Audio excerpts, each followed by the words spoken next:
నమస్తే, నా పేరు కిరణ్మయ్. ఎస్టీవీ న్యూస్ కు స్వాగతం. ముందుగా హెడ్లైన్స్. విశాఖ నగరంలో 24 కంటైన్మెంట్ జోన్లు, పెరుగుతున్న కరోనా కేసులతో అప్రమత్తమైన అధికార యంత్రాంగం. డెంగ్యూ జ్వరాలపై ముందుగానే అప్రమత్తమైన జీవీఎంసీ. ప్రజల్లో విస్తృతంగా అవగాహన కల్పిస్తున్నామన్న కమిషనర్ డాక్టర్ సృజన.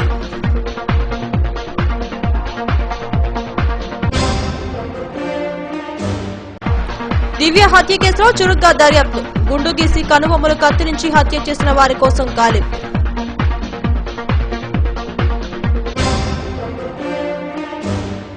షాపింగ్ మాల్స్ లో కరోనా కేసులు రాలేదు. అసత్య ప్రచారాలపై చర్యలు తీసుకోవాలంటూ సిపిని కలిసిన వ్యాపారస్తులు.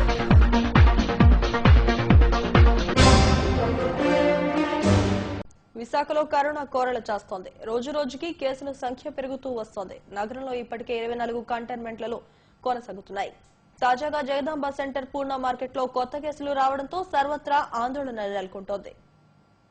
నగరానికి నడిబొడ్డున కరోనా విస్తరిస్తోంది. 5వ విడత లాక్డౌన్ లో కొన్ని సడలింపులు ఇస్తూ షాపింగ్ మాల్స్, దుకాణాలు తెరుచుకునేందుకు అనుమతించారు. జగదాంబ సెంటర్, డాబా గార్డెన్, పూర్ణ మార్కెట్ ఏరియాలో కేసులు రావడంతో వ్యాపార వాణిజ్య షాపులను మోయించి వేశారు. జీవీఎంసీ అధికారులు ఆ ప్రాంతాలను జల్లెడ పడుతున్నారు. ఇప్పుడిప్పుడే షాపులు తెరిచారనుకునే సమయంలో కరోనా కేసులు రావడం ఆందోళన కలిగిస్తోంది. నగరంలోకి వలస కార్మికులు రావడం, రైలు, విమానాలు, బస్సులలో కూడా జనం రావడం వల్ల కేసులు పెరిగేందుకు కారణంగా కనిపిస్తోంది. ఈ నేపథ్యంలో అధికార యంత్రాంగం అప్రమత్తమైంది. కంటైన్మెంట్ జోన్లకు ఎవరినీ వెళ్లకుండా కట్టుదిట్టమైన చర్యలు చేపడుతోంది.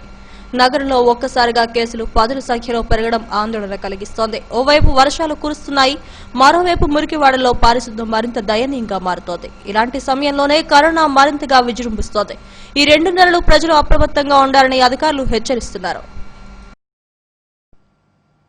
డెంగ్యూ జ్వరాలపై జీవీఎంసీ ముందస్తు చర్యలు చేపట్టింది. వార్డు వాలంటీర్ల ద్వారా ఇంటింటికి వెళ్లి దోమలు వృద్ధి చెందే పరిస్థితులపై అవగాహన కల్పిస్తోంది. గత 3 ఏళ్లుగా సిటీలో డెంగ్యూ జ్వరాలు తగ్గుముఖం పట్టాయి. గతేడాది డెంగ్యూ జ్వరాలు వచ్చిన ప్రాంతాలను జియో ట్యాగింగ్ చేసి వాటిపై పరిశోధన కూడా జరుగుతోంది. వచ్చేది వర్షాకాలం సీజన్ కావడం వల్ల ప్రజలు అప్రమత్తంగా ఉండాలంటూ డెంగ్యూ అవగాహన పెంచుకోవాలంటున్న జీవీఎంసీ కమిషనర్ డాక్టర్ సృజనతో మా bureau chief Chittibabu face to face. విశాఖలో డెంగ్యూ నివారణకి జీఎంసీ పెద్ద ఎత్తున చర్యలు చేపడుతుంది. కమిషనర్ మనతో ఉన్నారు, వారిని అడిగి వివరాలు తెలుసుకుందాం. మేడం చెప్పండి, డెంగ్యూ నివారణకి ఎటువంటి నగరంలో ఏర్పాటు చేస్తారు? ముందుగా డెంగీ అనేది మంచినీటిలో వృద్ధి చెందే జాతి అనే విషయం, డెంగీ దోమ అనేది మంచినీటిలో వృద్ధి చెందుతుంది అనే విషయాన్ని మీ ద్వారా ప్రజలకి తెలియజేయాలనుకుంటున్నాను. అంటే అది మురుగునీటిలోనో చెత్త కుప్పలపైన వచ్చే దోమ కాదు, అది కేవలం మంచినీటిలోనే వృద్ధి చెందుతుంది. అంటే మంచినీటి చెరువు కావచ్చు, కుండీ కావచ్చు, తొట్టి కావచ్చు, ఓవర్ హెడ్ ట్యాంక్ కావచ్చు, లేదా ఒక ఆకు మీద నిలిచిన 2 చుక్కల నీరు కావచ్చు, ఏదైనా కానీ మంచినీటిలోనే వృద్ధి చెందుతుంది. దాన్ని డిస్ట్రాయ్ చేయటం అనేది ఒక మేజర్ యాక్టివిటీ.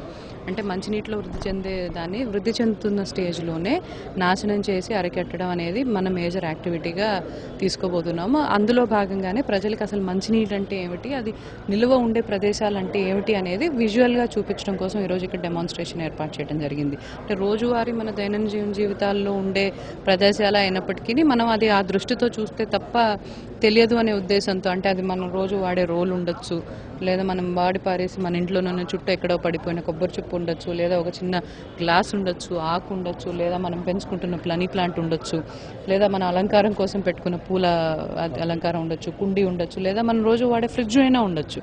ఈ ప్రదేశాలన్నింటిలో నీళ్లు నిలుస్తాయి. అక్కడ నీళ్లు నిలిస్తే వారం రోజుల పైన కదిలించకుండా ఉంటే అక్కడ దోమలు ప్రబలే అవకాశం ఉంది అనే విషయాన్ని ప్రజలకి చూపించాలి, అవగాహన చేస్తే ఇళ్లలో అట్లీస్ట్ దోమలు పెరగకుండా వృద్ధి చెందకుండా ఉండే జాగ్రత్త ఇంటి వైపు నుంచి తీసుకుంటారు. బయట ఉండే వేకెంట్ ల్యాండ్స్ అవన్నీ కూడా ప్రైవేట్ ఓనర్లకి చెప్పి వాళ్ళకి నోటీసులు ఇచ్చి అవి క్లీన్ చేసుకోమని, లేకపోతే వాళ్ళకి పెనాల్టీ వేస్తామని కూడా చెప్పడం జరుగుతుంది. అవి కాక కామన్ ఏరియాస్ ఉంటాయి, మామూలు రోడ్లు, ఖాళీ స్థలాలు, కొండలు, చిన్న చెరువులు లాంటివి, అవన్నీ మేము మా బాధ్యతగా మేము కూడా చేస్తాము. ఆఫీసులు ఉండొచ్చు, స్కూళ్ళు, కాలేజీలు ఉండొచ్చు, హాస్పిటల్స్ ఉండొచ్చు, షాపింగ్ మాల్స్ లాంటివి ఉండొచ్చు. అక్కడన్నీ ఎక్కడైనా ఒక 2 చుక్కలు మంచినీరు చాలా ఒక దోమ రావాలంటే. సో అవన్నీ డిస్ట్రాయ్ చేయాలి. అది చేస్తే 90% దోమలు అరికట్టవచ్చు అనే విషయాన్ని మీ ద్వారా ప్రజలకి తెలియజేయాలనుకున్నాను. లాస్ట్ ఇయర్ కొన్ని కేసులు వచ్చినాయి మేడం. లాస్ట్ ఇయర్ కంటే ఈ ఏడాది కొంచెం ఎక్కువ కేసులు నమోదైనాయి. లేదండి, 2018 కంటే 2019లో తక్కువ నమోదయ్యాయి. 19 కంటే ఇప్పుడు ఇంకో కొంచెం తక్కువనే చెప్పారు. ఇప్పుడు 44లో ఉన్నాం, 6 months అయింది. కాకపోతే పాయింట్ ఈస్ డెంగీ అనేది ఏ సీజన్లో ఉన్నా ఉంటుంది. ఎన్ని వస్తున్నాయి రోజుకి కేసెస్, అది వర్షాకాలం వచ్చినప్పుడే ఎక్కువ అవకాశాలు ఉంటాయన్నమాట. సో మంచినీరు ఎక్కువ నిలిచే అవకాశం ఉంటుంది కాబట్టి వర్షాకాలంలోనే ఎక్కువ సీజన్ అనేది స్టార్ట్ అవుతుంది కాబట్టి ఇప్పటి నుంచి జాగ్రత్తగా ఉండాల్సిన అవసరం ఉంది. కొండవాళ్ళ ప్రాంతాల్లో కొన్ని వేకెంట్ ల్యాండ్స్ ఉన్నాయి మేడం, దాంట్లో నీటి నిల్వ ప్రాంతాలు ఎక్కువ ఉన్నాయి. ఇళ్ళలో అయితే చూస్తారు వేకెంట్ ల్యాండ్ పరిస్థితి. వేకెంట్ ల్యాండ్స్ ప్రైవేట్ అయితే వాళ్ళందరికీ ఇప్పుడే నోటీసులు ఇస్తున్నాము. నోటీసులు ఇచ్చి అవి క్లీన్ చేసుకొని ఎవ్రీ 10 daysకి క్లీన్ చేసుకోవాలి. చేసుకోకపోతే క్లీనింగ్ మేమే చేసి ఆ ఖర్చుతో పాటు ప్లస్ పెనాల్టీ కూడా వాళ్ళ మీద వేయడం జరుగుతుంది అనేది కూడా నోటీసులో మేము రాయబోతున్నాము. అవి కాక మా వేకెంట్ ల్యాండ్స్ ఉండొచ్చు, వేరే డిపార్ట్మెంటల్ వేకెంట్ ల్యాండ్స్ ఉండొచ్చు. ప్రతి డిపార్ట్మెంట్కి ప్రతి PSUకి కూడా ఇప్పుడు మేము లెటర్ రాస్తున్నాం. మీ ల్యాండ్స్లో బ్రీడింగ్ సోర్సెస్ లేకుండా చూసుకోండి. బ్రీడింగ్ సోర్సెస్ అంటే ఏమిటి, మంచినీరు నిల్వ చేయడం అంటే ఏమిటి అనే విషయం కూడా వాళ్ళందరికీ మేము ఇప్పుడే లెటర్స్ రాస్తున్నాం. ప్రతి ఒక్కటి కూడా మేము చెప్పిన తర్వాత కూడా అక్కడ జరిగిందంటే మాత్రం GVMC వైపు నుంచి పెనాల్టీ వేయడానికి ఏమాత్రం వెనకడుగు వేయమండి. నెల రోజులు మన స్టాఫ్ ఏం చేస్తారు మేడం? మేము డోర్ టు డోర్, నెల రోజులు కాదండి, సీజన్ అయిపోయేంత వరకు దాదాపు November December వరకు కూడా ప్రతి ఇంటికి కూడా సచివాలయం సిబ్బందికి ఆల్రెడీ మేము డ్యూటీ పెట్టి ట్రైనింగ్ కూడా చేస్తున్నాము. ప్రతి ఇంటికి కూడా రోజువారీ వెళ్ళి అంటే ప్రతి ఇంటిని అట్లీస్ట్ వారంలో ఒక రోజన్నా టచ్ చేసి అక్కడ నీటి నిల్వ లేకుండా క్లీన్ చేసుకోండి, పారవేయండి అని చెప్పడంతో పాటుగా స్ప్రేయర్స్ని ఫాగర్స్ని కూడా పెంచడం. ప్రతి 98 వార్డులు ఉన్నాయి మనకి. ప్రతి వార్డులో కూడా మినిమం 2 స్ప్రేయర్స్ 2 ఫాగర్స్ ఉండే విధంగా ఫాగింగ్ కంటిన్యూస్లీ చేయటం, స్ప్రేయింగ్ కంటిన్యూస్లీ చేయటం, డ్రైన్ క్లీనింగ్స్ అవన్నీ చేయించడం, అవన్నీ కూడా మా వైపు నుంచి మేము చేస్తాం. ఎగ్జిబిషన్స్ ప్రతి జోన్ పాయింట్లో పెట్టిస్తానండి. ఇలాంటి ఎగ్జిబిషన్ ప్రతి జోన్లోనూ ప్రతి వార్డులోనూ పెట్టిస్తాను. నిన్న కూడా మా SHG మెంబర్స్ అందరితో కూడా మీటింగ్ పెట్టాం. వాళ్ళందరినీ కూడా ఈరోజు వాళ్ళ గ్రూపులు మీటింగులు పెట్టుకొని అందులో కూడా ఈ విషయాలు మాట్లాడమని వాళ్ళకు కూడా నేను ఇట్లాంటి డెమాన్స్ట్రేషన్ పెట్టి చూపించడం జరిగింది. IEC కూడా పెద్ద ఎత్తున చేస్తామండి. ప్యాంప్లెట్లు పంచడం, బ్యానర్లు హోర్డింగ్స్ వేయటం, టీవీల్లో అలా చెప్పడం అన్నీ కూడా IEC పెంచుతాం. అవగాహన is the only key to eradicate this. Thank you. ఇది డెంగీ అవగాహన కార్యక్రమాలను GVMC పెద్ద ఎత్తున నిర్వహిస్తుంది. ఇట్లాంటి ఎగ్జిబిషన్స్ డెంగీ నివారణకు తీసుకోవాల్సిన చర్యలపై GVMC పరిధిలో అన్ని జోన్స్లో కూడా ఇటువంటి ఎగ్జిబిషన్లు ఏర్పాటు చేయడంతో పాటు ప్రజల్లో విస్తృతమైన అవగాహన కల్పిస్తామని కమిషనర్ డాక్టర్ సుజనా చెప్తున్నారు. కెమెరా పర్సన్ శ్రీనివాస్తో చిట్టుబాబు, SDB, విశాఖపట్నం. విశాఖ కేపాలెంలోని దివ్య మృతి పలు అనుమానాలకు తావిస్తోంది. గుండు గీచి కనుబొమ్మలు కత్తిరించి అతి కిరాతకంగా ఆమెను హత్య చేసినట్లు పోలీసులు విచారణలో ప్రాథమికంగా నిర్ధారణ అయింది. ఈ నేపథ్యంలో ఈ కేసును హత్య కేసుగా నమోదు చేశారు. తూర్పు గోదావరి జిల్లా రావులపాలెం ఉబలంక గ్రామానికి చెందిన దివ్య అనే 22 ఏళ్ల మహిళకు తల్లిదండ్రులు లేకపోవడంతో పిన్ని చిన్నన్నల వద్దే నివాసం ఉంటోంది. అయితే ఈమెను 6 నెలల క్రితం విశాఖ కేపాలెంలో చెక్కు డ్రై బిల్డింగ్ వద్ద ఉంటున్న పిన్ని ఇంటికి పంపించారు. అప్పటి నుంచి ఆమె వసంత అనే పిన్ని వద్దే నివాసం ఉంటోంది. వసంత అక్కతో పాటు దివ్య అదే ఇంట్లో నివాసం ఉండేది. వసంత భర్త దుబాయ్లో ఉండటం వల్ల ముగ్గురు మహిళలు అనేక అసాంఘిక కార్యకలాపాలు నిర్వహించారు. వీరి మధ్య డబ్బులు పంపిణీలో విభేదాలు ఏర్పడ్డాయి. దివ్య అందంగా ఉండటం వల్ల ఆమెకు ఎక్కువగా డబ్బులు వచ్చేవి. ఈ నేపథ్యంలో పంపకాల వద్ద పిన్ని వసంతకు దివ్యకు మధ్య విభేదాలు ఏర్పడ్డాయి. ఎలాగైనా దివ్యను హతమార్చాలనే నిర్ణయానికి వచ్చాక ఆమె తల వెంట్రుకలు తీసేసి గుండు గీయించారు. అనంతరం కనుబొమ్మలు కూడా కత్తిరించారు. వారం రోజుల పాటు అన్నం లేకుండా చేసి చిత్రహింసలకు గురిచేశారు. ప్రతిరోజు ఆమెను కొట్టి చిత్రహింసలకు గురిచేశారు. చివరకు ఆమెను హత్య చేసి అది బయటకు రాకుండా ఉండేందుకు ప్రయత్నించారు. స్థానికుల చొరవతో పోలీసులు కూపీలాగారు. దివ్య హత్య కేసు విషయంలో పోలీసులు కొంతమందిని విచారిస్తున్నట్లు తెలుస్తోంది.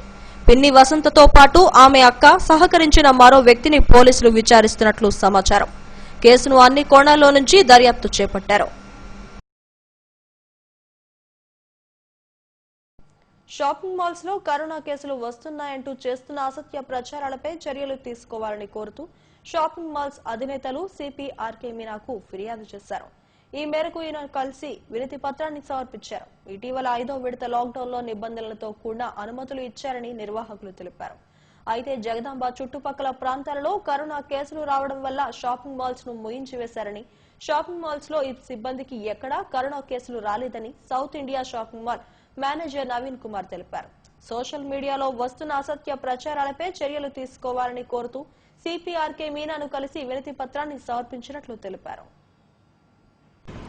ఎస్డివి ప్రేక్షకులకు మరియు విశాఖపట్నం ప్రజలందరికీ నమస్కారం అండి.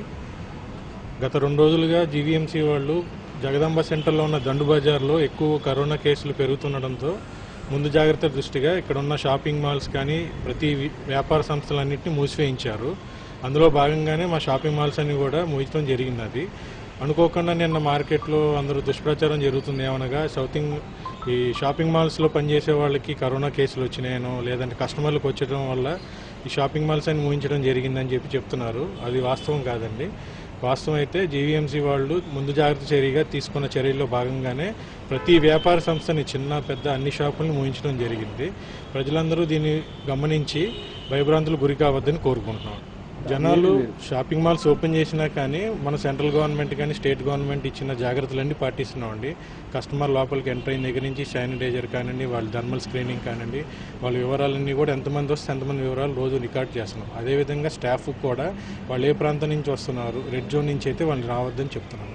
ఏ ప్రాంతం నుంచి వచ్చారో వాళ్ళ టెంపరేచర్స్ కూడా మార్నింగ్ ఒకసారి, మధ్యాహ్నం ఒకసారి, సాయంత్రం ఒకసారి 3 పూట్ల రికార్డ్ చేస్తున్నాం. ఎవరికైనా ఇబ్బందులు ఉన్నా కానీ వాళ్ళు ఎవరిని కూడా మేము డ్యూటీలోకి రానిట్లా. కస్టమర్లు అంటారా ఆల్రెడీ కొంత భయంలో ఉన్నారు, బయటకు వస్తే మనకి ఏం జరుగుతుందో అనే ఉద్దేశంతో కస్టమర్లు బయటికి రావటం కూడా తక్కువగానే ఉందండి. ఈ కరోనా తగ్గుముఖం పడితే కానీ కస్టమర్లందరూ కూడా బయటికి స్వచ్ఛందంగా ఎక్కువ సంఖ్యలో వస్తారని ఆశిస్తున్నాం. అవన్నీ మేనేజ్మెంట్ ఎంతవరకు చేయగలరో వాళ్ళకి అన్ని రకాలుగా సహాయ సహకారాలు మేనేజ్మెంట్ తరఫున మేము అందిస్తూనే ఉన్నామండి. విజయనగరం జిల్లా ఎస్కోట మండలం పుణ్యగిరి గ్రామంలో కొండ చిలువ కలకలం సృష్టించింది. పుణ్యగిరిలోని ఉమా కోటిలింగేశ్వర స్వామి ఆలయ ముఖద్వారం వద్ద గిరిజన ప్రజలు నివాసం ఉంటున్నారు. గ్రామస్తులు నిద్రిస్తున్న సమయంలో కొండ చిలువ ఇళ్ల వద్దకు ప్రవేశించింది. భయాందోళనకు గురైన గ్రామస్తులు దానిని హతమార్చారు. గత కొంతకాలంగా తమ ఇళ్ల వద్ద కోళ్లకు భద్రత లేకుండా పోయిందని, కోళ్లను మింగేందుకు వస్తున్న కొండ చిలువ రావడంతో దానిని హతమార్చామని గ్రామస్తులు చెబుతున్నారు. ఏంటంటే నైట్ భోజనం చేసిన తర్వాత పిల్లలతో పాటు గాలి పీల్చుకుందామని చెప్పేసి బయటకు వచ్చాం. వచ్చిన తర్వాత ఏంటంటే రోడ్డు మీద మాకు ఒక పాము కనిపించింది. ఆ పాము ఏంటని చూడగా కొండ చిలువ అని తెలిసింది. ఊరు గ్రామ ప్రజల దగ్గరికి వెళ్ళి పెద్దను పిలుచుకొని వచ్చి ఆ పామును కొట్టడం కూడా జరిగింది. అలాగే మా ఊర్లో కొన్ని రోజుల నుంచి కోళ్ళు, మేకలు కనిపించకుండా పోతున్నాయి. ఏంటి అని అంటే పాములు కనిపించడం సహజమే మా ఊర్లో, కానీ అయినప్పటికీ కొట్టేసిన తర్వాత పాము ఏంటని చూడగా అది కొండ చిలువ అని చెప్పేసి తెలిసిందనమాట.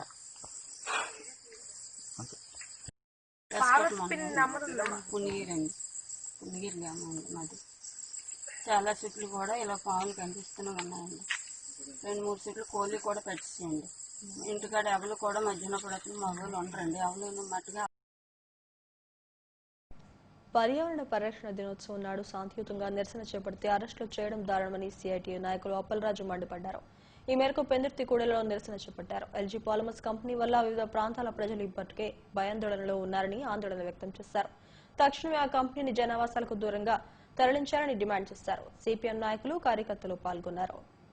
డిమాండ్ అడుగుతున్నాం. అలాగే 5వ తారీఖున ప్రపంచవ్యాప్తంగా పర్యావరణ పరిరక్షణ అని పేరుతో దక్షిణ కొరియాలో ఉన్నటువంటి ఆ దేశంలో కూడా మరి అక్కడ నిరసన కార్యక్రమం చేస్తే, ఇక్కడ కూడా నిరసన కార్యక్రమం చేస్తే ఈరోజు పోలీసు వారు మరి సిపి గారు ప్రత్యేకంగా ఎట్టి పరిస్థితుల కార్యక్రమం జరగకూడదని చెప్పేసి నిర్బంధించి ఈ రోజు నిర్బంధాన్ని నిన్నంతా కూడా సాయంత్రం 7 గంటల వరకు చేసి మా మీద కేసులు పెట్టారు. కేసులకు జరగవు. ఖచ్చితంగా ఇక్కడ పొల్యూషన్ రాకుండా విశాఖనగరం ప్రజలు కాపాడుకోవాల్సిన బాధ్యత కమ్యూనిస్టులకు ఉంది. మేము ఖచ్చితంగా పోరాడి ఈ పర్యావరణ పరిరక్షణ కోసం భవిష్యత్తులో పోరాడతాం. అలాగే యాజమాన్యాన్ని వెంటనే అరెస్ట్ చేయాలని డిమాండ్ చేస్తూ ఈ రోజు ఇక్కడ నిరసన కార్యక్రమం, అలాగే అక్రమ అరెస్టులను వెంటనే కేసులు ఎత్తివేయాలని చెప్పేసి ప్రధాన డిమాండ్ గా చేస్తున్నాం. నిన్నను 5వ తేదీని ప్రపంచ పర్యావరణ దినోత్సవం సందర్భంగా ఈ పర్యావరణ సమతుల్యతను పాటించాలనే ఉద్దేశంతో సిపిఎం, సిఐటియు కూడా అంటే ప్రజాస్వామ్య వాక్కు వినిపించాలని మేము కార్యక్రమం చేపడితే ఇది జగనన్న రాజ్యం, రాజన్న రాజ్యం వస్తుందని చెప్పిన ఈ ప్రభుత్వం పోలీసు రాజ్యం తీసుకొచ్చి మమ్మల్ని అక్రమంగా అరెస్ట్ చేసి ఇంటికి వచ్చి కూడా అరెస్ట్ చేయడం అంటే ఇది పోలీసు రాజ్యమా, ప్రజాస్వామ్యమా అని మేము ప్రశ్నిస్తున్నాం. ప్రజాస్వామ్యంలోనూ ఇటువంటి అరెస్టులను మేము సిపిఎంగా, సిఐటియుగా ఖండిస్తున్నాం. రెండవది, పర్యావరణ సమతుల్యత దెబ్బతినడంలోనూ ఈరోజు పెందుర్తి ఆనందపురం రోడ్లోని అయ్యప్ప సేవా సమితి ఆధ్వర్యంలో అయ్యప్ప దేవాలయంలో మూలా నక్షత్రాన్ని పురస్కరించుకుని పంచామృతాభిషేకాలు ప్రత్యేక పూజలు నిర్వహించారు. కేరళలో శబరిమల ఆలయంలో మూలా నక్షత్రం నాడు మాళిక పురోత్తమ అమ్మవారికి ఎలాంటి పూజాధికారులు నిర్వహిస్తారో అదేవిధంగా పూజలు నిర్వహిస్తున్నట్లు ఆలయ ప్రధాన అర్చకులు ట్రస్ట్ సభ్యుడు వేగి పరమేశ్వరరావు తెలిపారు. కరోనా మహమ్మారి విజృంభిస్తున్న నేపథ్యంలో ఈ ప్రత్యేక పూజా కార్యక్రమాలు నిర్వహించామని చెప్పారు. ఉత్తరాంధ్ర శబరిమలగా పేరుగాంచిన ఆలయంలో లాక్డౌన్ నేపథ్యంలో భక్తులెవరికీ దర్శనం ఇవ్వడం లేదని చెప్పారు. ఆలయ ధర్మకర్త అనకాపల్లి మాజీ ఎమ్మెల్యే పీలా గోవింద సత్యనారాయణ, పీలా శ్రీనివాస్ తదితరులు పాల్గొన్నారు. ఉత్తరాంధ్ర శబరిమలలో హరిహర పుత్రుడు అయిన ధర్మశాస్త్ర అయ్యప్ప స్వామివారి వేచేసి ఉన్నారు. ఆ యొక్క దేవాలయంలో అమ్మవారి జన్మ నక్షత్రమైన మూలా నక్షత్ర జన్మన మన దేశంలోని ఇటు కరోనా మహమ్మారి విజృంభించిన కారణంగా మరి కేరళనైతే ఏ విధంగా అయితే ఈవేళ మూలా నక్షత్రం మాలికాపురమ్మ తల్లికి అభిషేకం కేరళ పద్ధతి ప్రకారం పూజా కార్యక్రమం జరుగుతుందో అదే ఈ ఉత్తరాంధ్ర శబరిమలలో ఈరోజు ఈ అయ్యప్ప సేవా ట్రస్ట్ ద్వారా ఈరోజు ఈ కార్యక్రమం జరుగుతుంది. ఇసుక పాలసీ విధానాన్ని మార్చాలని కోరుతూ Visakha city building material supplier welfare association ఆధ్వర్యంలో ధర్నా నిర్వహించారు. 104 ఇండస్ట్రీ ఏరియాలో జరిగిన ధర్నాలో అసోసియేషన్ నాయకులు పాల్గొన్నారు. ఇసుక వ్యాపారులపై పెట్టిన అక్రమ కేసులు ఎత్తేయాలని, పాలసీని మార్చాలంటూ నినాదాలు చేశారు. చిన్న చిన్న ఆటోలు ఎడ్ల బండ్లపై ఇసుక తరలించుకుంటూ జీవనోపాధి చేసుకుంటున్న తమపై అక్రమ కేసులు బనాయించడం దారుణమన్నారు. వెంటనే అక్రమ కేసులు ఎత్తివేయాలని అధ్యక్షుడు పి సూర్యనారాయణ డిమాండ్ చేశారు. ఈ కార్యక్రమంలో కార్యదర్శి బి అప్పారావు, ఉపాధ్యక్షుడు శ్రీనివాసరావు, జాయింట్ సెక్రటరీ నాగభూషణం తదితరులు పాల్గొన్నారు. శ్రీనివాసులు మాట్లాడుతున్నాను. మేము విశాఖపట్నం వలస వచ్చి గత కొన్ని సంవత్సరాలుగా ఇదే వ్యాపారం చేసుకుంటున్నాము. గతంలో ఎన్నడూ లేని విధంగా ఇప్పుడు మాపై కేసులు పెట్టి అక్రమంగా కేసులు పెట్టి ఇసుక విధానంలో ఎన్ఫోర్స్మెంట్ వాళ్ళు, విజిలెన్స్ వాళ్ళు కొన్ని డిపార్ట్మెంట్లు వచ్చి మాపై కేసులు పెట్టి తీవ్రమైన ఇబ్బందులకు గురి చేస్తున్నారు. ఆటో కార్మికుల్ని స్టేషన్లో పెట్టి ఇబ్బందులు పెడుతున్నారు.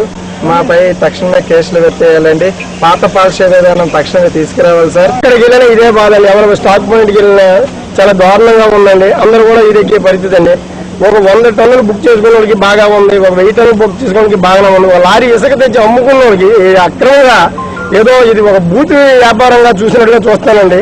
ఇక్కడికి వచ్చి మేము ఇసుక పాయింట్లు అంటే ఇసుక, ఇటుకి, పిక్క అన్ని అమ్ముకుంటున్నామండి. ఆ అమ్ముకున్న దాంట్లో మేము గోను కదా, ఒక ఆటో కాకపోతే ఒక బొలోరో, అది ఒక బండి కనీసం ఒక వారం రోజులు అమ్ముకుంటే మాకు దానికి జీవన వచ్చే డబ్బులు.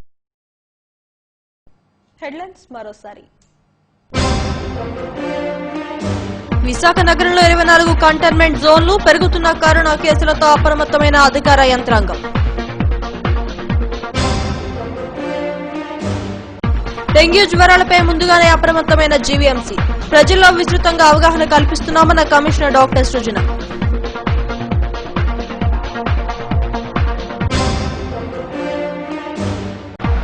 దివ్య హత్య కేసులో చురుగ్గా దర్యాప్తు, గుండు గీసి కనుబొమ్మలు కత్తిరించి హత్య చేసిన వారి కోసం గాలింపు.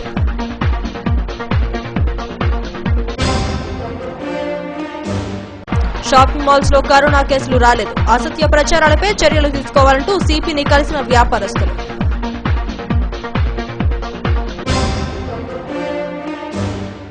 ఈ వార్తలు ఇంతటితో సమాప్తం. మరిన్ని వార్తా విశేషాల కోసం చూస్తూనే ఉండండి STV న్యూస్.